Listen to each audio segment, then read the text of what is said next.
Puji Tuhan, haleluya. Kita ada karena kebaikan Tuhan, kita ada karena anugerah Tuhan yang begitu luar biasa terjadi dalam kehidupan kita. Rise up, bangkit, bergerak, berdampak. Puji Tuhan, pada hari ini kita akan sama-sama kembali belajar kebenaran firman Tuhan, yang dimana kebenaran firman Tuhan ini dapat menguatkan kita, dapat meneguhkan kita dalam panggilan kita, dapat membimbing kita bagaimana seharusnya kita menjalani kehidupan kita ketika kita mengiring akan Tuhan. Pada hari ini kita akan sama-sama belajar kebenaran firman Tuhan yang terdapat di dalam kitab Yosua. Kitab Yosua pasal yang ke-6, ayat yang ke-20 saya bacakan dalam terjemahan sederhana Indonesia. Yosua pasal 6 ayat yang ke-20. Ketika orang Israel mendengar bunyi trompet, mereka berteriak sangat keras. Lalu tembok Yeriko runtuh dan seluruh pasukan menyerbu masuk ke dalam kota itu dan menguasainya. Puji Tuhan. Pada hari ini saya berikan judul renungan firman Tuhan yaitu runtuhkan tembok. Nah, kalau kita perhatikan latar belakang dari ayat bacaan kita yang telah kita sama-sama baca dan kita lihat bersama bahwa kitab Yosua mencatat bagaimana perjalanan bangsa Israel memasuki tanah perjanjian. Ya. Ketika perjalanan panjang yang dialami oleh bangsa Israel pada waktu itu, di dalam kitab Yosua mencatat bagaimana pada akhirnya bangsa Israel memasuki tanah perjanjian itu. Yang dimana setelah Musa wafat, Tuhan menunjuk Yosua untuk menggantikan Musa sebagai pemimpin yang baru. Yang menjadi misi pertama mereka pada waktu itu, yaitu adalah menaklukkan Yeriko. Yang dimana kota Yeriko adalah kota yang kubunya sangat kuat, memiliki tembok paling kuat di Kanaan pada waktu itu. Yeriko terkenal dengan tembok ganda yang sangat tebal dan tinggi. Jadi tembok Yeriko itu sangat-sangat terkenal pada waktu itu. Saking tebalnya, saking tingginya, memiliki lapis ganda, sehingga dikatakan bahwa ini adalah kota yang kubunya sangat-sangat kuat. Kemudian prajurit dari kota Yeriko adalah prajurit yang terlatih. Tidak sampai di situ, pertahanan yang ada dalam kota Yeriko sangat-sangat mustahil untuk ditembus, ya. Apalagi pada waktu itu kondisi bangsa Israel yang baru keluar dari tanah penjajahan, mengalami perjalanan yang panjang. Tentunya mereka kurang persiapan. Dari segi pasukan dan lain sebagainya macamnya mereka sangat-sangat kurang. Secara strategi manusia, Yeriko tidak mungkin ditaklukkan. Sangat-sangat tidak mungkin.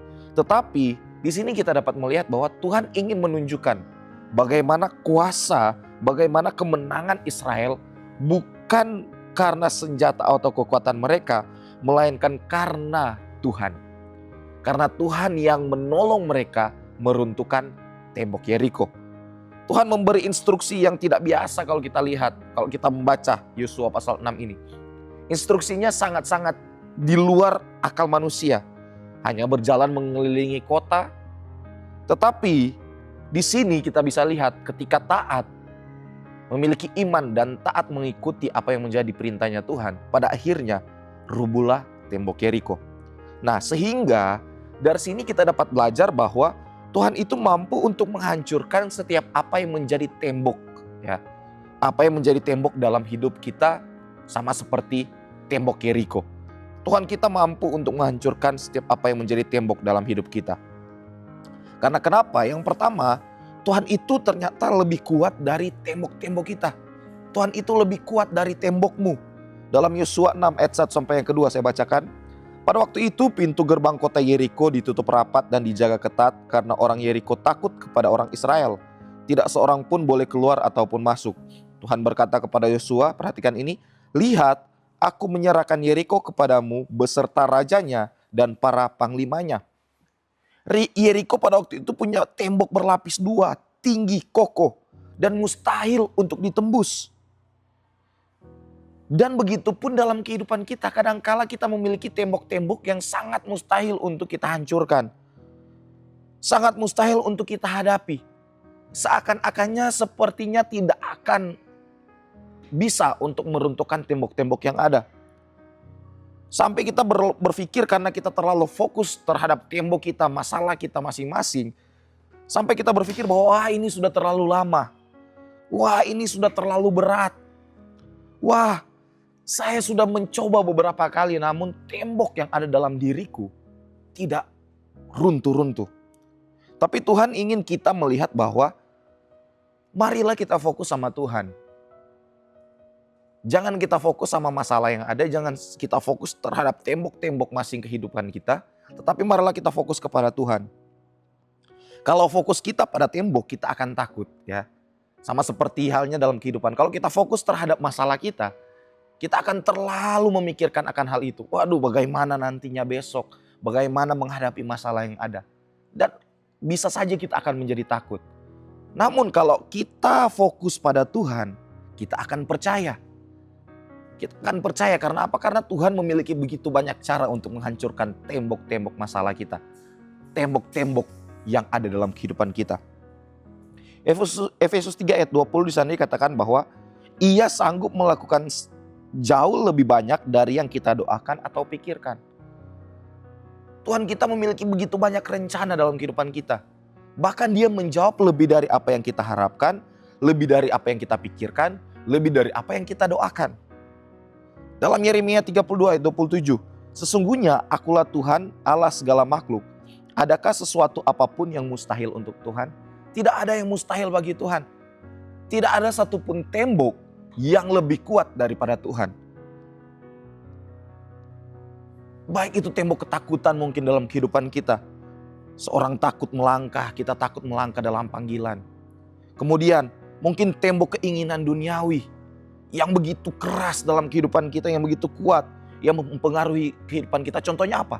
Mungkin kecanduan terhadap rokok, alkohol, hal-hal yang tidak baik, pornografi, dan lain sebagainya macamnya. Itu adalah tembok yang berkaitan dengan duniawi. Kemudian tembok masalah hidup contohnya. Ekonomi yang seakan-akan sangat sulit untuk kita stabilkan ya. Keluarga yang mungkin dalam keadaan yang tidak baik. Kemudian pekerjaan yang mungkin seakan-akan mentok. Ini merupakan tembok-tembok yang bisa ada dalam kehidupan kita. Namun kabar baiknya, Tuhan memiliki begitu banyak cara untuk meruntuhkan tembok-tembok itu. Karena Tuhan kita lebih kuat daripada tembok yang ada. Tembok ketakutan, tembok keinginan duniawi, tembok masalah hidup, dan tembok lain sebagai macamnya. Tuhan mampu runtuhkan. Karena Tuhan kita lebih kuat. Sehingga marilah kita percaya penuh kepada Tuhan. Sambil kita percaya penuh kepada Tuhan, kenali dan akui apa yang menjadi tembok dalam kehidupan kita. Kita harus tahu apa yang menjadi tembok dalam kehidupan kita. Sehingga kita akui sama Tuhan dan kita minta untuk Tuhan bantu kita untuk meruntuhkan tembok kehidupan kita. Asalkan apa? Kita izinkan Tuhan untuk meruntuhkan tembok-tembok yang tidak baik dalam kehidupan kita. Nah, kemudian yang menjadi pertanyaan sekarang, apa kunci ya? Apa kunci sehingga tembok dalam kehidupan kita itu runtuh? Yang tadi kalau saya katakan bahwa kuncinya yaitu karena Tuhan ya. Karena Tuhan yang mendobrak, karena Tuhan yang meruntuhkan. Namun di lain sisi juga yang menjadi kunci adalah iman dan ketaatan. Kalau kita perhatikan Yosua pasal 6 ayat 8 saya bacakan. Segera sesudah Yosua berkata kepada bangsa itu, maka berjalanlah maju ketujuh orang imam yang membawa ketujuh sangkakala tanduk domba itu di hadapan Tuhan. Lalu mereka meniup sangkakala sedang tabut perjanjian Tuhan mengikuti mereka. Ayat 9. Dan orang-orang bersenjata berjalan di depan para imam yang meniup sangkakala dan barisan penutup mengikut tabut itu. Sedangkan sangkakala terus-menerus ditiup. Ayat 12-14. Keesokan harinya Yosua bangun pagi-pagi lalu para imam mengangkat tabut Tuhan. Ayat 13, maka berjalanlah juga ketujuh orang imam yang membawa ketujuh sangkakala tanduk domba itu di depan tabut Tuhan. Sambil berjalan mereka meniup sangkakala, sedang orang-orang bersenjata berjalan di depan mereka dan barisan penutup mengikut tabut Tuhan sementara sangkakala terus-menerus ditiup. Ayat 14, demikianlah pada hari kedua mereka mengelilingi kota itu sekali saja, lalu pulang ke tempat perkemahan dan begitulah dilakukan mereka 6 hari lamanya dan seterusnya. Dan pada akhirnya di hari yang ketujuh mereka pun tetap taat. Ya. Inilah yang akan kita sama-sama lihat. Bayangkan Israel berjalan mengelilingi tembok selama 6 hari. Selama 6 hari mereka berjalan, tidak ada perubahan sama sekali. Seakan-akan situasinya tidak berubah. Namun selama 6 hari itu pun mereka tetap berjalan. Mereka tetap ikut apa yang menjadi maunya Tuhan. Karena kenapa? Karena mereka memiliki iman percaya bahwa Tuhan mampu melakukan perkara yang besar. Di lain sisi, itu menunjukkan bagaimana ketaatan mereka tetap setia, bertahan untuk melakukan apa yang menjadi maunya Tuhan. Mereka tetap berjalan. Begitupun juga seharusnya yang terjadi dalam kehidupan kita. Kadang kita sudah berdoa, kadang kita sudah berusaha, ya. Kadang kita sudah mengikuti apa yang menjadi maunya Tuhan. Namun kadangkala kita dalam kehidupan kita melihat bahwa seakan-akan belum ada jawaban dari doa-doa kita. Namun di sini dapat kita lihat bahwa Tuhan ingin kita tetap taat. Tuhan ingin kita tetap memiliki iman percaya kepada Tuhan. Kenapa? Karena bisa jadi Tuhan minta kita berjalan sampai hari yang ke-7. Sama seperti bangsa Israel pada waktu itu. Berkeliling, ya. Di hari yang ke-7 mereka tetap melakukan. Dan apa yang terjadi?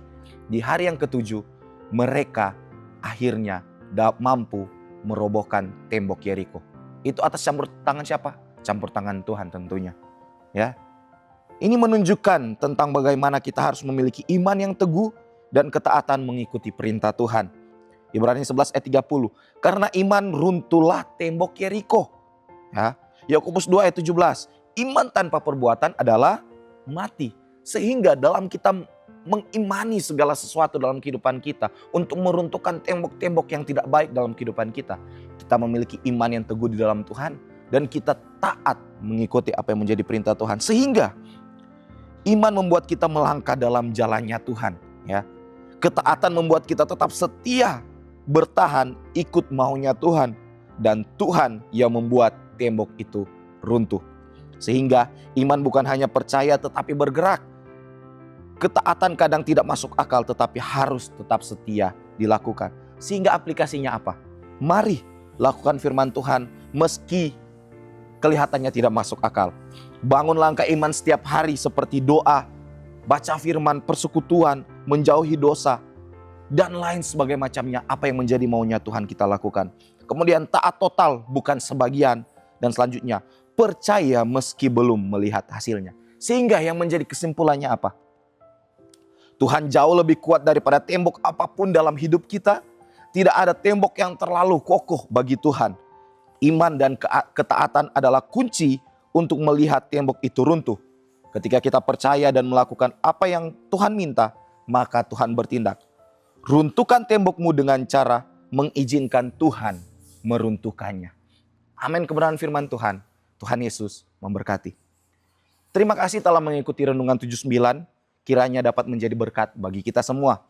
Bapak, Ibu, saudara-saudari sekalian yang ingin didoakan untuk pokok-pokok doa tertentu atau ingin menceritakan kesaksian, baik mujizat kesembuhan, pemulihan masalah keluarga, dan lain sebagai macamnya, dapat disalurkan melalui chat WhatsApp di nomor 0813 2742 0088. Mari kita satu dalam doa.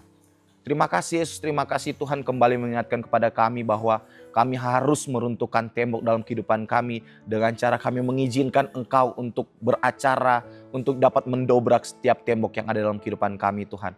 Bantu kami, kuatkan kami Tuhan untuk menghadapi setiap tembok-tembok kami yang ada Tuhan. Biar kami terlepas daripada tembok-tembok yang ada yang tidak baik, yang tidak berkenan di hadapan-Mu Tuhan.